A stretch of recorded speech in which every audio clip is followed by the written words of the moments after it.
I'm Matthew Brooks. I'm the director, co-founder, editor, do some special effects and also some acting for the company Gap Productions. So you've just seen two of my films, Serial Nightmares and Bone Cave. Those are two out of three of my films. My third film is actually a drama film, which you can find on my website, gapproductions.com, which is completely different from anything else that you've seen, but it's an interesting film and definitely worth checking out.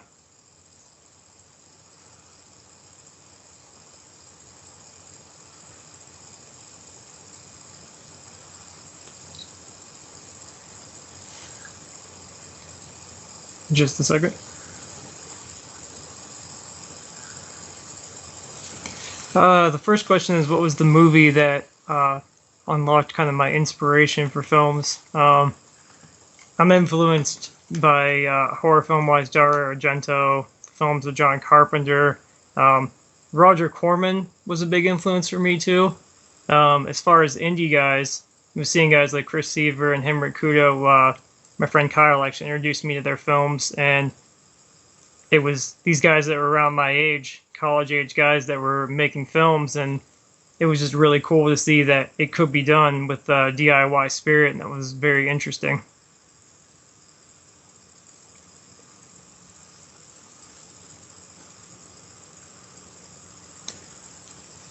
Um, Basically, getting into filmmaking, I did go to school for my bachelor's degree from Ashland University, but really where it started to hit me was I'd graduated college. I was back in the real world, so to speak, and at some point I snapped out of it and I said I want to make a film. I want to write a film. My original focus was that I wanted just to be a writer, and I kind of got drug into directing kind of by accident because my first camera operator said, "This is your film.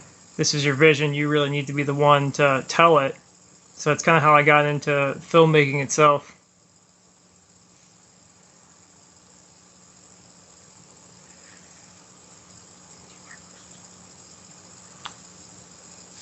Any more questions for anybody? Does anybody else have any questions? Anything they want to talk about?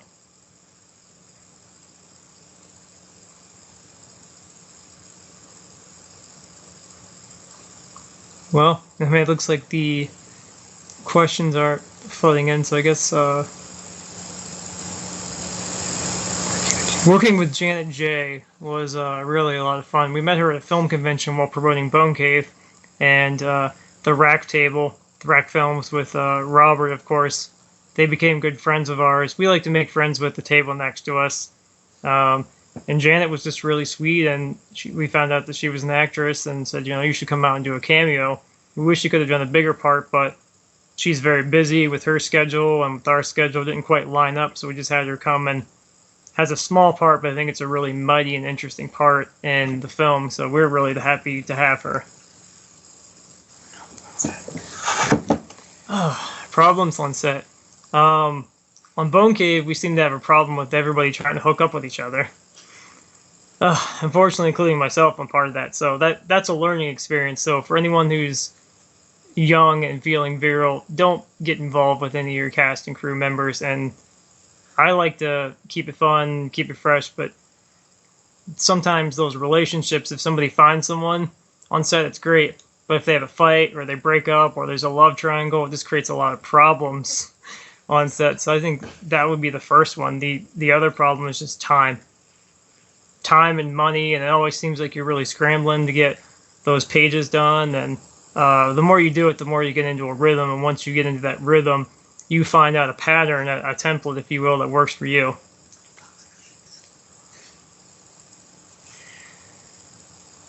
A lot of interesting stories on set. One of them is in Bone Cave, you may notice the stunt double, which is me hanging upside down from the rafters. The actor knew about it, but when it came time, he wouldn't actually go through with doing that. And I can't say that I blame him.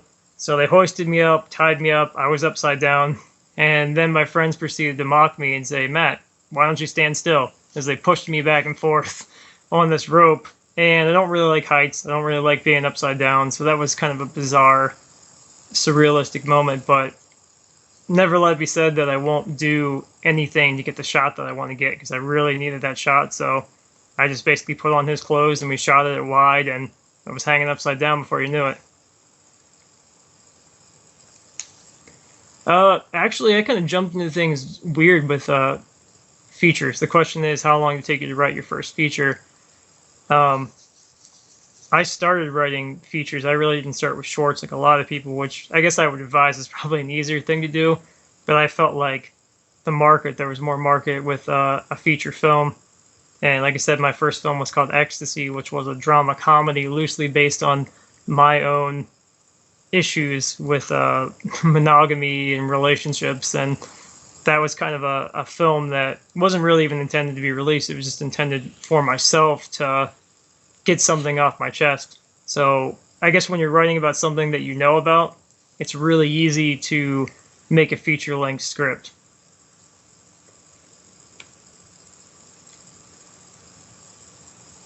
Uh, the question is, do you have a way of getting into your creative mode, like listening to music, watching certain movies, or reading? Depends on the genre of film that I'm working on.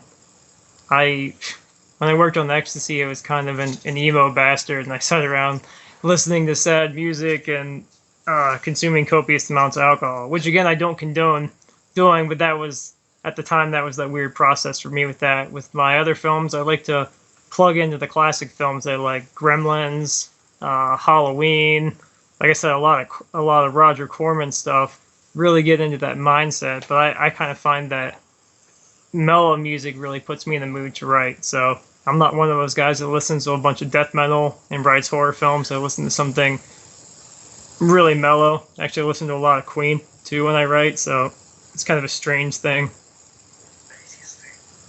Was the next question is, what was the craziest thing that has ever happened on set for you? I don't know about craziest. I mean, we've had lots of prop malfunctions where and the scene in Serial Nightmares where I got shot in the neck, and we had a pump, of course, attached to it to spray blood, and it sprayed everywhere, completely in the wrong direction, and it sprayed all over my wife and I's apartment, and it was just stuck on the walls. And I don't know how we got most of our deposit back, but we did. God bless her. She scrubbed really well to get that off, but it was just a whole disaster because we had that black sludge and we had fake blood and we had oil in there. It was just a big mess. So I guess that was one of the craziest things that's ever happened. You always have setbacks like people showing up 3 or 4 hours late, and that's an issue. The next question is, let's see. You use a lot of CGI effects. Do you prefer CGI over practical? That was kind of my experiment into CGI, and after that, most of my effects are practical now. If you've noticed, because Serial is actually after Bone Cave, so the first film had a lot of CGI effects, and I wasn't happy with how they turned out. And some of that was how much time we had to work on them and the resources that we had. So if I was to do it over again, like the fall with Bones McGee, I would find a way to make a dummy and do it practically. But at the time, we were afraid that we were trying to shoot guerrilla and trying not to attract attention of park rangers. So I thought if I threw a fake body out the side of a cliff, it might elicit a response that we really wouldn't want. So we kind of chose CGI when practical wasn't a possibility. So that's kind of, I say use whatever is more practical and works for you. If CGI works for you more, then use that. If practical effect works, then use a practical effect. The next question is, are there any directors in particular that inspire you? You know, Francis Ford Coppola, Martin Scorsese. Dialogue-wise, I'm definitely influenced by Kevin Smith. I think I talked about Dario Argento earlier. Um, you know, Corman as a producer, as a director. The early James Cameron, like the pre-Avatar stuff. But I loved Aliens. I love Terminator. I think he just has a great visual style, and he has an interesting palette. That kind of blue tone that we have now that's kind of established in films is kind of a Cameronism that he created. So I think that was really cool that he brought something new to the table. The next question is, let's see, if you had a budget to make a movie with a message to the world, what would you make? I've worked on a script called Too Late, I'm Sure. And again, it's a very dramatic, very romantic film, and it's a film about loss. It's a film about hope. It's a film about self-identification and self-actualization. So that's one of the films that I would make if I had an unlimited budget, and I think that film really has diversity from the other films I've worked on. So I think that would be an interesting film to make. As far as indie actors and actresses, I don't know how indie you'd consider her, but Danielle Harris has definitely been one of my personal favorites that I really would like to work with. I'd like to work with Janet J again, but I kind of like finding fresh faces for me. And sometimes they bring that kind of energy to the table. One of the best actresses I ever worked with on my first film was she was a newscaster. That's what she was going to school for. It's what she ended up doing. But she was very comfortable in front of the camera, and I thought she brought an ambiance to the character that was very intriguing. So, I mean, I guess within the actresses, if somebody fits the role of the character, I'd love to work with them, but I don't have anyone in particular really in mind. So, it's kind of my thing. Have you seen any independent horror films recently that you would recommend? Well, I worked on one called Babysitter Massacre, which was a Henry Kudo film, and that was really interesting because that has a very retro feel and also brings something fresh to the table. And he kind of tries to do some of the same things that I do, where I want you to care about the characters. So when they die or when something is in jeopardy, you feel something for them. So as far as independent, I really recommend and really enjoy working on that. Some of them, they're just kind of fun. Thanksgiving was kind of a fun, ridiculous horror film, and I really enjoyed. So, I mean, stuff like that. So, I mean, there's a lot of great independent directors yet that I need to discover, but there's a ton of them out there, and I think they're really bringing a cool body of work to everything. And somebody responded, I enjoyed Thanksgiving a lot. It was also filmed around my area, too, so that's kind of a fun thing, too. I was at the premiere of Thanksgiving, so I like to think that we help each other out and support each other in this industry and try to come to each other's premieres to really make that kind of an interesting thing. That's kind of how I met Henrik. I wanted to show him my film and also wanted to show up to his premiere for his movie, Depression the Movie, and say, like, you've kind of passed the torch to me, and now I'm making films, and it's interesting to see everyone's impact. Next question. Have you ever been surprised how your movie affected people's lives? Like how they get into it and react to it? I think the surprise was for me, like I said, when I wrote Bone Cave, I really didn't anticipate that people were going to identify with the characters the way that they did when I wrote them. I kind of wrote it to be, these are kind of scumbag, douchebaggy characters that kind of get what they deserve because of their own circumstances. And what I found, and maybe it's because the actors that we chose, the likability that they brought to the role, people identify with these characters, they like these characters, they were sad to see them go. I think the biggest shock was I thought everybody would be happy to watch Baseman die, but when he actually did, people seemed really kind of disappointed about the whole thing. And I like the reaction that Starling's friend ends up actually being the killer in Hills of Hillbilly, so that was kind of a fun thing to watch too. It's interesting when the audience likes a character that in your head you think is really awful and despicable. Next question is, do you find yourself enjoying straight horror or horror comedy more? I really like the horror comedy blend, as you can see. Like, I think that it's funny that you can make someone laugh and come up with something quotable one second, and the next second you can disgust them with some sort of gross out body humor or just lots of blood. So I think the horror comedy is kind of my thing. I would like to try a more serious straight horror in the future as well. Next question. Have you ever been... Oh, that's already answered that. Just, I guess, kind of some interesting stories. I'm not particularly great at talking in front of a camera, but Serial Nightmares was interesting because it's actually where I started to get really close to my wife. We weren't even dating for a large portion of that, and our relationship grew over that. So I thought that was kind of cool how, I guess to contradict myself, sometimes relationships can come out of this and friendships, and it's very cool. I guess the couple that fate kills the other stays together. It's kind of the interesting adage. Have you ever been affected by the rating system in horror movies? My films are not rated, so not really. I mean, they're largely seen straight to DVD or Amazon streaming. So for me, I don't really care about the rating system. I think the rating system is flawed. That's a whole thing that we can talk about for days and days about how it's based on social norms and stuff in the 80s that was okay was not okay with the 90s, and stuff that is okay now wasn't okay in the 80s and 70s, and you can go way back. But I think a lot of directors have always struggled with rating systems. I think that's why not rated is such a great thing. Was there an effects gag that didn't go the way you wanted it to, but still use it? The decapitation effect ended up working out pretty well on Serial Nightmares, but initially it took forever to get the blood tube to squirt out, so the pump didn't work, so I thinned the blood some more. That didn't work, so we tried it again. So finally I just got under the prop with the hose and put my mouth over it and just blew until eventually like the blood splurted out. So it ended up working, but that, I swear that took 15 takes or something to get it right. It just felt really awkward, but finally I was happy enough with it.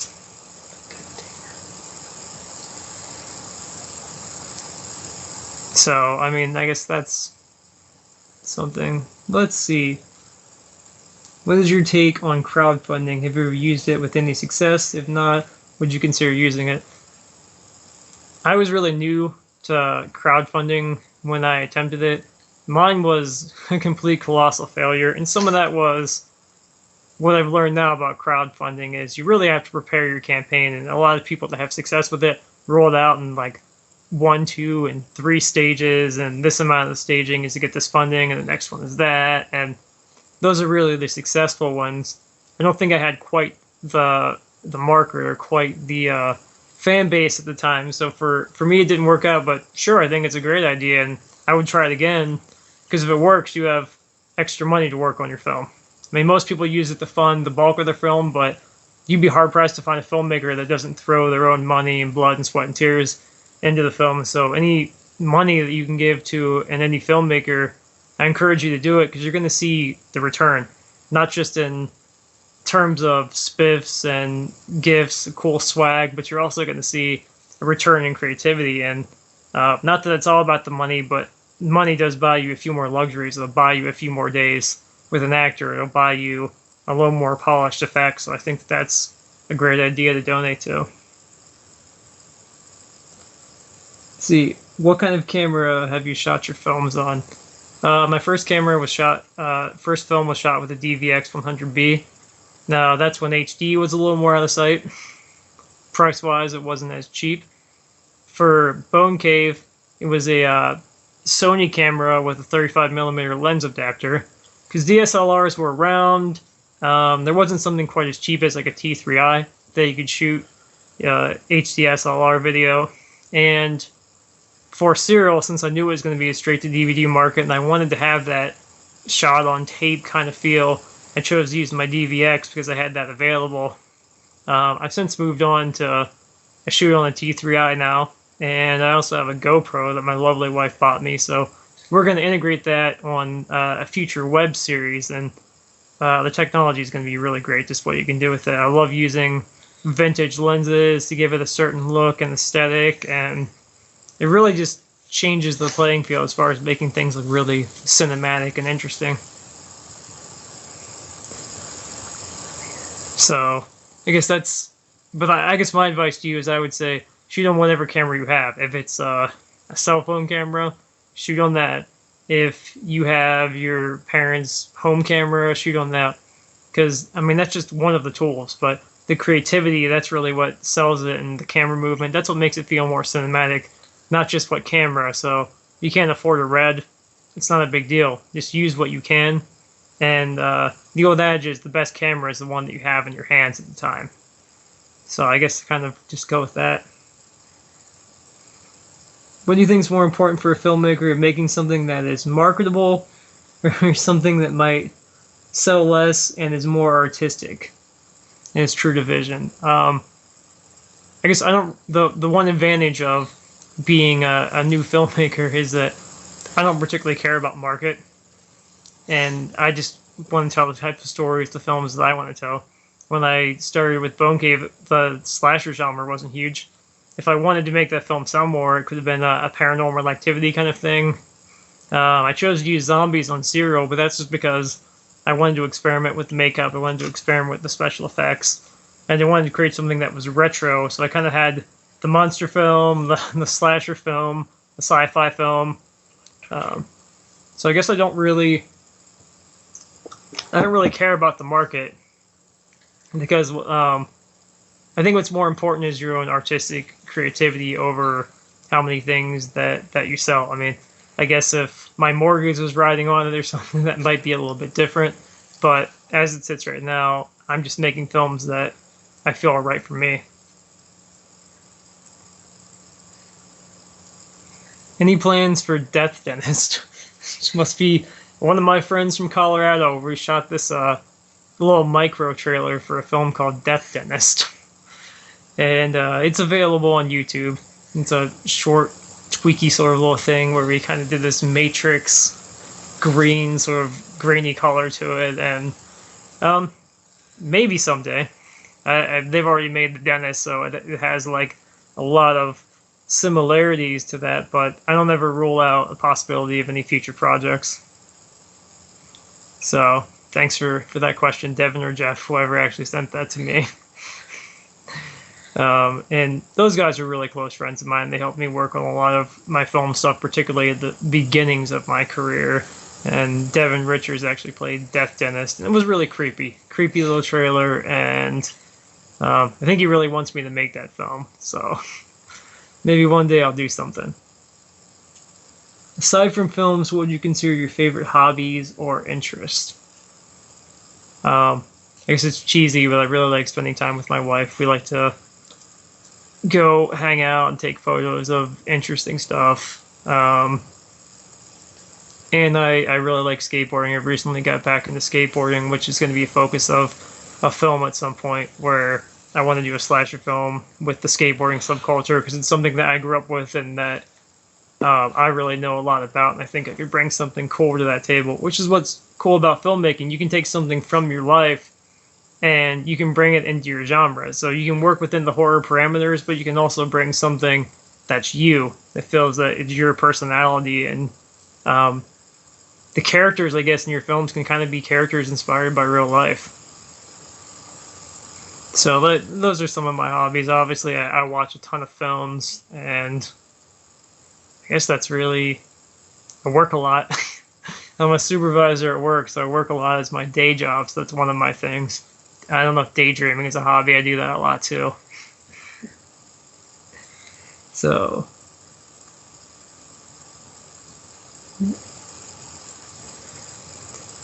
let's see. And somebody said that Todd Falcon on the channel is skateboarding plus an indie horror filmmaker. It seems to be a good mix. I think there's something that goes along with that. The skateboarding subculture, at least when I was growing up, was really kind of punk rock, and some of the guys are kind of metal, and there's something kind of counterculture about that, which I think is where horror films come out of. There's like the Oscar films that come out, and like they have a certain aesthetic and they have a certain subject matter for the most part, and even if they're different, they're still kind of the same. But with horror films, there's kind of this weird freedom, and I think it's where all the weird kids, the comic book geeks, and it looks like people that are into the pro wrestling and skateboarding and whatever. I mean, I guess you'll probably see some jockey filmmakers, but most of them are kind of, I always thought, like really emaciated, skinny kids, or just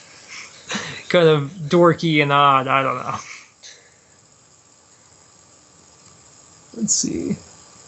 Somebody put, I've never had the balance or skills to skate, so closest I've ever had was watching Gleaming the Cube and playing Skate or Die. I I love Gleam the Cube, and I think, like I said, when I make my slasher film, it's gonna be set in the mid '90s, so not too much in the future from Gleam the Cube. It's gonna have that grunge feel. I think everyone's gonna have to wear flannel and backwards hats and stuff and cargo pants. So punk rock and underground filmmaking sometimes go hand in hand. That's like, yeah, like I said, I think it's like peas and carrots. There's something about punk rock, there's something about skateboarding, there's something about horror films that's all about kind of getting a 4.0 in damage. It's just a lot of anarchy and chaos to it. But for me, skateboarding was also a place like the filmmaking community where I could get together with people and I could be part of a community and not feel like the outcast, maybe. Let's see. Does your wife assist you on your films, and if so, is it hard working with family? It can be difficult, and sometimes it's put a strain on our films, and my wife keeps asking me to please do a film where nobody dies, where I don't kill anyone.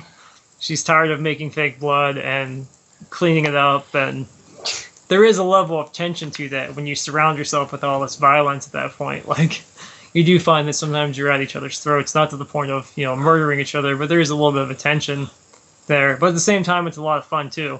And my wife is my best friend. The fact that she's got the same interests as me is really cool. It just brings us closer together. It's something that I've never shared before with really a past girlfriend that's really been into it. They always say that it's cool, but once they see how much time it takes up, and they're not the center of the universe for that period of time, then it's really hard for them to actually understand that. Let's see, what were your influences for each film? Like I said, with Bone Cave, there was a lot of Clerks influence to it, a lot of stoner comedy in there, and also it's kind of like thinking of a fresh way to do like Friday the 13th. And there's cabins, there's woods, there's, all right, well, it's going to be at a hotel, it's going to be a slumber party. So I was like, I wanted to find a place where I could get everybody isolated enough that cops or help really wouldn't be much of an issue. So what I did to kind of isolate them was, let's have this cave with a party. My friends and I were joking about kind of this idea, and there's this guy named Tony Bradford who we jokingly called T-Rad. So there's your inside. And he said, well, you should call it Bone Cave.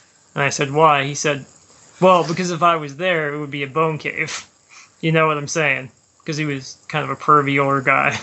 And that's kind of how the idea of let's call it Bone Cave came about, and even that line made it inside the film. So, and with Serial, I wanted to do kind of like an anthology, a Tales from the Crypt and Outer Limits kind of thing, and I found that it was a chance to experiment with different genres to see if I wanted to continue to make those, well, subgenres, so it let me kind of flex my creativity a little bit. So that was kind of a fun experiment to be able to do different types of films within a film and try to tie them together, and it just made for something really interesting, whereas Bone Cave is much more linear. But, I mean, there's a lot of influences. I get influenced by just, regular comedies. I get influenced by action films, UFC, and some of those fight scenes, so. It says, will your dad have his own spin-off film? Maybe call it Sheriff McGee Takes Back Ohio from Zombies or Killers. My dad keeps bugging me to have his own spin-off. But I'm giving him gradually more action with everything. The first film, he kind of just sits there and he says something snarky, and the same kind of thing with Hills Up Hillbillies, but by Night of the Hippie Dead, he actually gets more action. We've always joked about doing a film, is that The Beast of Sunday Creek, and having my dad play this grizzly hunting guy. So, that's kind of, we haven't really worked out any details on that. My dad also helps with a lot of props making, a lot of guns making, and painting, some miscellaneous stuff, so he's always been really supportive of everything, although we're very similar, so sometimes we butt heads. So I'm not sure that a feature film together would be a good idea, or if he would end up killing me because he's much smarter than me. So that's kind of where we are. My father and I have plans to build a spaceship for one of the future web series episodes. So that's kind of what we have going on together for that right now. So, but yeah, he's gonna maintain a part in the Gap Productions franchise. So that's gonna be it's gonna be cool. I guess to talk a little more about my web series, it's kind of it's basically Serial Nightmares the series, and it's gonna be 12 episodes is the plan. They'll be available on YouTube, and I'm hoping to premiere them here on Indie Horror TV first. And each one's going to have their own distinctive flavor. I've already got something planned with some ice zombies, and I've also got a shot all GoPro point of view alien film, and got something planned with werewolves and The Curse of the White Lighter, which if you guys have ever read, a lot of famous rock stars have been found, when they're found dead, they've found the white lighter in their pocket, so that has a weird urban legend to it. So let's see. Can you tell us more about your upcoming projects? What may be planning to come out, plot ideas? And I guess I already started to talk about that. I've also been talking about this film, the skateboarding film called Midnight Session, and I think that's a film that I do plan on crowdfunding, and that's going to be really cool. Particularly the climax is in a really dilapidated skate park, and just in my head, the size and scope of the climax is going to be really, really cool, and it brings together everything I know about skateboarding culture and everything I know about angst as a teenager, and kind of brings it into the slasher film. So I think that's going to be cool, but Serial Nightmares, the series, is a priority. My wife wants me, again, to do something that might be funny and no one dies. So I've written some stuff with that. I thought about just making a web series episode where it's like quirky aliens, kind of like some of the X-Files episodes were funny and goofy. They weren't all serious films, and some of them were like Creature of the Week kind of films. That's kind of what I want to do. Were there any injuries or accidents on set? What happened with, what's her name? Yeah, she got a giant... Well, Rachel busted her ankle bad. Yeah, Rachel busted her ankle really badly during the fall sequence, and The Hills of Hillbillies. We actually had to delay the finishing of the film because of that. She really jacked up her leg and didn't take care of it, and she got some sort of a weird infection in it, so... It was a big, deep puncture wound, yeah, so... Shayna got a jigger like this big. And then Shayna on Night of the Living Dead got some kind of giant jigger kind of thing in her leg, so... It always seems to be, like, something to do with something in the woods, so we didn't really have a lot of injuries and electronic mechanical organism, although I kind of thought that John was going to kill me at some point. You were pretty smart. And when he slammed me against the wall a few times, those were real, and I was hurting the next day. It wasn't because I was trying to do weightlifting, it's because I was really, really sore, and John, the Wrecking Ball, is a mountain of a man. He doesn't really realize his strength. So when you work next to him, you kind of know what's going to happen, which is another reason that I took that role, because I knew I could take the abuse from him, and it could sell that scene better than somebody else I might worry about him looking at him the wrong way and hurting him. So I guess that was the reason that I did that, was I took some bravery to myself, and I thought about taking an actual punch from him from not a pulled punch, but then I thought that was a really bad idea. And I'm glad I stuck to that, otherwise I'd probably be talking to you with dentures or something. So so like that was a fun story. But John is actually a really awesome guy. He's a good father. He's really sweet and really good natured, so that intimidating demeanor that he has, like, inside he's kind of a big softy. Are you just told a secret? So but don't tell anyone else that, because I don't want to kill the street cred, especially if I do a spin-off at some point with him. Have you ever had any run-ins with the law while filming? I've actually been really lucky because we live in a small community, and most people are more intrigued than anything. Because I live in a small town, you might have limited resources, but there's no real mandatory permits for shooting anywhere public, and we generally get permission to shoot where we're at. The Old Man's Cave thing, we kind of just went down and filmed, and if somebody came through, we let them pass through and enjoy the cave, and then went back to everything. So that's kind of what we did there.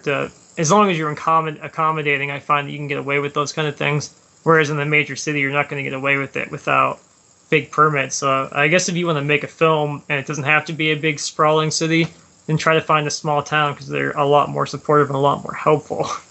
So I've been really lucky in that I haven't had any kind of run-ins with the law. Cross my fingers, nothing crazy has happened yet with that. But again, not that I condone, that the guerrilla filmmaking thing is a great idea, but just be careful. Make sure you don't get yourself in any kind of legal trouble. I know one year we shot the 48 Hour Film Festival in Columbus, and we had to have permits and permission and pay fees for everything. And we shot it in Zanesville the next year just because it was so expensive to do it that way. So they have advantages and they also have disadvantages. So the same thing with I helped work on a SAG project. And not that I'm anti-SAG, but he had to pay the actors quite a bit for their days. And if they showed up, they got paid X amount of mandatory wage, whether they worked 5 minutes or 5 hours. So it was kind of a bizarre thing. And SAG is great when you work with it right. And sometimes I find that SAG is trying to maybe not be in the interest of the independent filmmaker. But that's just an opinion. That's a broad generalization. I know a lot of people have had great experiences with that. So, any more questions? I guess you guys can ask me what I drink predominantly, which is coffee. A ton of coffee on set. You kind of make friends with coffee when you're working on a movie set. Something that keeps you motivated and keeps you going. I guess if you want to talk about just broad production things, keeping people fed is a really important part. Let's see. Very off topic, but what are your favorite UFC fighters? I really like John Jones and GFS. Although it sounds like he's semi-retired.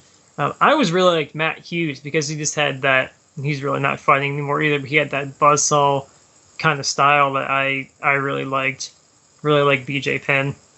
I really like Diaz. A lot of these guys just have a great fighting style, and I've always found out like the smaller guys that are really aggressive. And those are kind of the guys that I thought were cool because it's kind of like you're looking for the underdog to win. So. And you mentioned working on Henry Kudo's film. Is that correct? What other directors have you worked with? Like I've worked with Henry Kudo, worked with a friend of mine who did special effects for Bone Cave, Michael Smith. He's trying to get a full Kickstarter campaign to do his film called Mr. Stitches, which is an interesting little film. Those are the two big things I've worked with. I've also worked with a filmmaker named Richard Fleming. He recently adapted a short film by Stephen King. The name escapes me right now. He acquired the rights to that and did his Kickstarter campaign and raised like $5,000 for it. But he was the lighting guy on my first film, Ecstasy, when I was living in Colorado. So I've been fortunate to work with those guys on films. I'd like to get a lot more involved. There's not as many filmmakers in the area as I would like there to be, so that's kind of my process. But I'm open to work with anyone. So that's kind of. I'm a very collaborative guy, and I like to share resources where you can.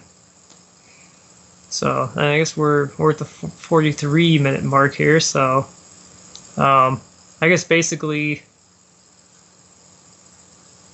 somebody mentioned I should meet up with Sean Burkett and Brian Stacy at Concept Media. They're also I know Sean Burkett because Erin Ryan worked on Babysitter Massacre, and she was also working on Bludgeon at the same time. So I know of him, and I've met Dustin Mills in passing too. So I've met a lot of these guys. I haven't really got a chance to work with a lot of them. Like I said, my focus is. Will Bones McGee wield the Tombstoner? I don't know. I'd like to see him powerbomb somebody. I always thought that would be really cool, or just like hit somebody so hard he basically breaks them in half. So. Bones is kind of on the back burner. I've always wanted to make a graphic novel with Bones McGee and kind of continue the story that way. Because, like I said, I've kind of gone a different direction with that. I guess to wrap it up a little bit, with Gap Productions, I really would like you guys to check out my stuff. GapProductions.com. Serial Nightmares is available on there. Bone Cave is available on there. Ecstasy, my first film, which I talked a lot about on here, I'm really proud of, is a really great film too for you guys to check out. And what? They're going on sale They're going to be going on sale too. So if you guys check that out, they're going to be marked down tomorrow. So my wife is telling me tomorrow they're going to be marked down.